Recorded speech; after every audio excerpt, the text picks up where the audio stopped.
जय हिंद, वंदे मातरम। दोस्तों मैं हूं हंस और ये पार्ट नंबर सीरीज का 5वां आ चुका है। दोस्तों सरकारी नौकरी या जॉब लगने वाले बच्चों पर दहेज case, dowry case, DV case and maintenance case का क्या इफेक्ट पड़ेगा, काफ़ी सवाल आता है दोस्तों। काफ़ी लोगों का इस चीज़ को सवाल आता है और मैं आपको एक सच्चाई और बता देता हूँ कि 90% जो डोरी केस होता है वो जॉब करने वालों पर ही होता है। जी हाँ दोस्तों, ये सच्चाई है।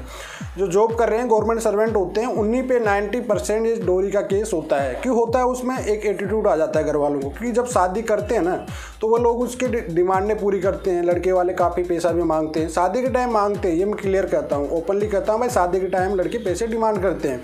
लेकिन डिमांड की पूरी कौन करते हैं? लड़की वाले डिमांड की पूरी करते हैं। तो अब वह पैसे देने के बाद लड़की वाले ये सोचते हैं कि यार हमारे रिमोट से चले लड़का। भाई ऐसा तो नहीं हो सकता। आपने जो पैसा दिया आपकी बेटी के सुख के लिए दिया है, आपकी बेटी का घर बसाने के लिए दिया है। अब वो लड़का कभी नहीं चल सकता। वेल एजुकेटेड लड़का, पढ़ा लिखा लड़का है, तो वो आपकी रिमोट से नहीं चल पाएगा कभी भी। तो उसके बाद विवाद आ जाता है फिर 498 का, डोरी केस कर दो ज़्यादा से ज़्यादा। अब डोरी केस करने के बाद क्या होता है? लड़की की तबाही खुद होना तय हो जाती है, क्योंकि जब 498 का केस होता है तो 100% किसी का घर नहीं बस पाता है। मतलब अगर आपका मैटर है जो पुलिस थाने से निकल के कोर्ट तक पहुंच गया तो फिर आप सोच लीजिए वो रिश्ता बिल्कुल खत्म होने वाला कुछ टाइम पर। तो दोस्तों ये होता है। अब इसमें टॉपिक की बात करते हैं कि सरकारी नौकरी में कोई इफेक्ट पड़ता है। देखिए 498 केस आपका पर्सनल मैटर है, घर का मैटर है। आपकी जॉब पे या आपके प्रमोशन पे किसी भी प्रकार का इससे कोई इफेक्ट नहीं पड़ता अगर आप गलत नहीं हो तो, ठीक है।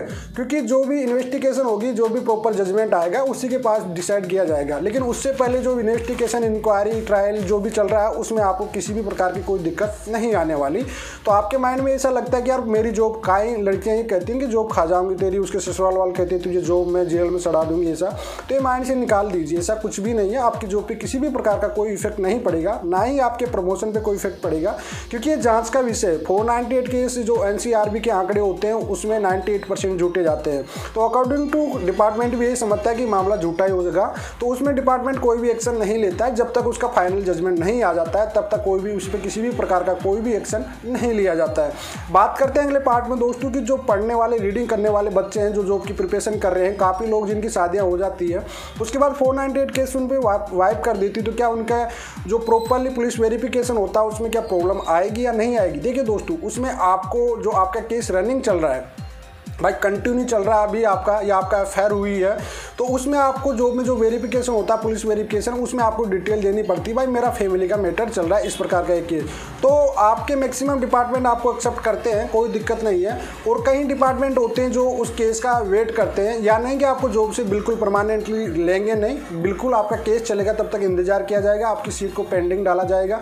या फिर ऐसे कहीं डिपार्टमेंट है, मैक्सिमम 90% डिपार्टमेंट आपको ले लेते हैं, कोई दिक्कत नहीं है। आपको लेके वेरिफिकेशन, पुलिस वेरिफिकेशन होता है, उसमें 16 नंबर कॉलम आता है, उसमें आपको पूरी डिटेल लिखनी पड़ती है कि भाई हमारे जो फैमिली का मैटर है इस तरह का चल रहा है, डोमेस्टिक वायलेंस हो, चाहे 498 का केस हो, कोई भी केस हो, उसकी डिटेल आपको देना पड़ेगा। आप डिटेल दे देते हो तो उससे एक बेनिफिट ये भी होता है कि आपको जब भी कोर्ट की डेट पे बुलाया जाएगा तो आपको आना पड़ेगा पूरी रूप से, और आपको छुट्टी भी मिल जाएगी। तो उससे आपकी जो जॉब है उसमें किसी भी प्रकार का कोई इफेक्ट नहीं पड़ेगा। तो दोस्तों जो डाउट था आपका वो पूरी क्लियरली हो गया होगा, प्रॉपरली जो भी आपका डाउट था माइंड में पूरा क्लियर हो गया होगा।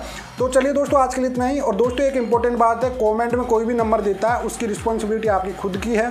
सेकंड बात, अगर आप मुझसे बात करना चाहते हो, डिस्क्रिप्शन में मेरे नंबर भी होते हैं, मेरा इंस्टाग्राम का भी होता है, फेसबुक पेज भी होता है, आप वहाँ पे मुझे फॉलो कर सकते हैं। तो चलिए दोस्तों आज के लिए इतना ही। जय हिंद।